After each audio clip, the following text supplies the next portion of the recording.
Hello friends, welcome to English Phobia channel. আজকে আমরা শিখব সেন্টেন্সেস অ্যান্ড দেয়ার ক্লাসিফিকেশন, বাক্য এবং তাদের শ্রেণীবিভাগ। তো ফার্স্টে আমরা দেখে নেব হোয়াট ইজ সেন্টেন্স।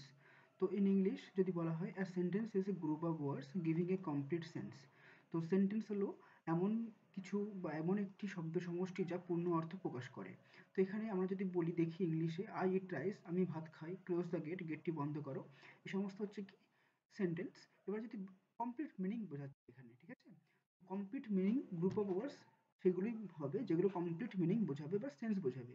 তাহলে এমন যদি কোনো অর্থ যেগুলোর কোনো কমপ্লিট মিনিং বোঝাচ্ছে না, যেমন হচ্ছে যদি বাংলায় বলা হয় যেমন আমি আগামীকাল বাজারে যাব, এটা হচ্ছে কমপ্লিট সেন্টেন্স, কমপ্লিট সেন্স দিচ্ছে। এখন যদি বলা হয় মাটি যাব আগামীকাল, তো এটা কিন্তু কোনো কমপ্লিট সেন্স দিচ্ছে না, যদিও বা এটা গ্রুপ অফ ওয়ার্ডস। তো এটা মনে রাখবে যে গ্রুপ অফ ওয়ার্ডস হলেই হবে না, সেটা কমপ্লিট সেন্স হতে হবে। ওকে, তারপর এবার আমরা দেখে নেব সেন্টেন্স কয় রকমের। ঠিক আছে, how many kinds of sentences are there in grammar. তাহলে কাইন্ডস অফ সেন্টেন্সেস এখানে 5 রকমের: assertive, interrogative, imperative, optative, exclamatory. তাহলে অ্যাসার্টিভ মানে কি? অ্যাসার্টিভ মানে হচ্ছে বিবৃতিমূলক বাক্য, ইন্টারোগেটিভ মানে হচ্ছে প্রশ্নসূচক বাক্য, ইম্পারেটিভ সেন্টেন্স যেগুলো সেগুলো আদেশ কিংবা অনুরোধ বোঝাবে, অপটেটিভ মানে সেগুলো যেগুলো ইচ্ছা বা প্রার্থনা বোঝাবে, এক্সক্লেমেটরি মানে যেগুলো হচ্ছে আবেগমূলক বাক্য। ওকে,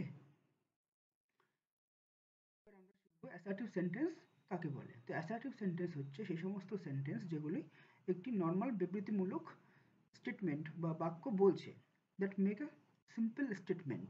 স্ট্রাকচার কি হবে? Structure normal subject verb object, এটা হবে স্ট্রাকচার।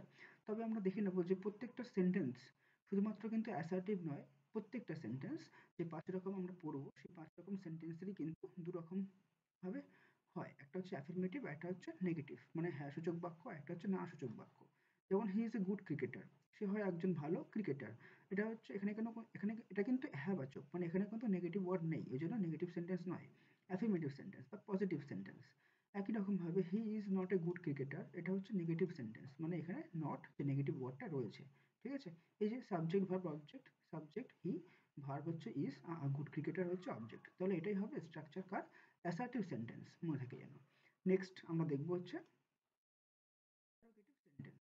তো সেন্টেন্সেস হুইচ মেক কোশ্চেন্স, যে সমস্ত বাক্য দিয়ে আমরা প্রশ্ন করি।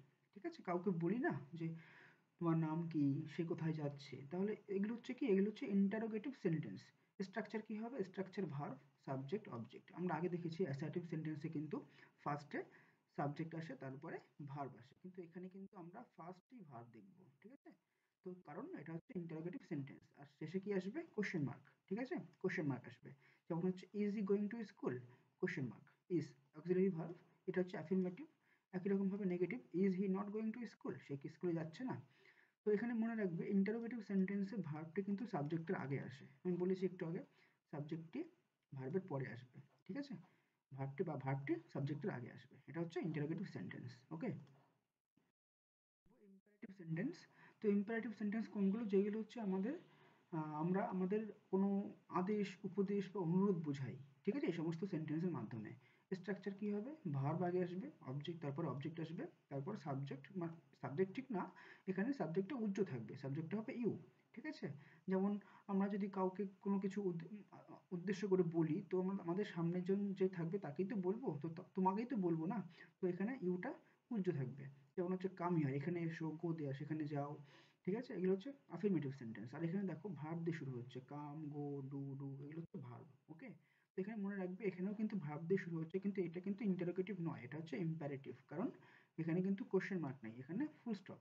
ওকে, এটা কিন্তু প্রশ্ন বোঝাচ্ছে না। ঠিক আছে, মনে রাখবে।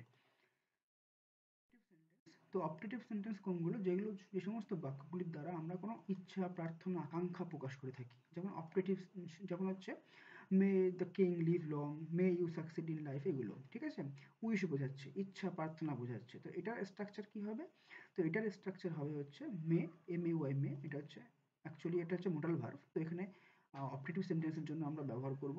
তো may plus subject plus verb plus object. তো এখানে কিন্তু অনেকটা অ্যাসার্টিভ সেন্টেন্সের মতোই, কিন্তু ফার্স্টে বাক্যের শুরুতে মে আনতে হবে।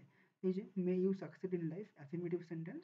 আর may he not get sick, এটা হচ্ছে নেগেটিভ সেন্টেন্স।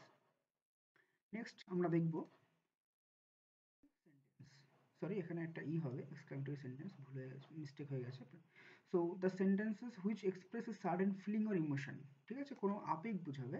তো অ্যাসার্টিভ সেন্টেন্সেস বলা হয়, এটা অ্যাকচুয়ালি অ্যাসার্টিভ সেন্টেন্সের মতো দেখায় আর কি, কাজ করে, ঠিক আছে, কিন্তু শুধু জাস্ট এটা ইমোশন বোঝাবে, জয়নেস, স্যাডনেস, অ্যাঙ্গার, অ্যাগনি এগুলো বোঝাবে। এগুলো আমরা স্ট্রাকচার দুরকম ভাবে হয়, একটা হচ্ছে ইন্টারজেকশনস দ্বারা, আরেকটা হচ্ছে ডব্লিউএইচওস দ্বারা। তাহলে ইন্টারজেকশনস কোনগুলো, যেগুলো হচ্ছে অ্যালাস, হুররে, ফি এগুলো। তো hurray we have won the match, এটা একটা আনন্দের। আবার হতে পারে alas the man has died, তো হায় লোকটি মারা গেল। তো এগুলো হচ্ছে আমরা বিভিন্ন রকমের ইমোশন বোঝাবো, ঠিক আছে, ইন্টারজেকশনস এর দ্বারা। আর ডব্লিউএইচ ওয়ার্ড কোনগুলো, হোয়াট, হাউ, হোয়াট দিয়ে নাউন আর অন্যান্য অবজেক্ট যেগুলো আছে, what a beautiful girl she is, একই রকম ভাবে হাউ থাকলে হাউ প্লাস অ্যাডজেক্টিভ কিংবা অ্যাডভার্ব, তারপর নাউন, অন্যান্য object, how rudely he acted, এই সমস্ত। ওকে, তো এখানে মনে রাখবে যে এই সমস্ত সেন্টেন্সের পরে কিন্তু বিস্ময়সূচক চিহ্ন বসবে, ঠিক আছে, এই যে এক্সক্লেমেটরি মার্ক, এক্সক্লেমেটরি মার্ক। ওকে, তো এই হচ্ছে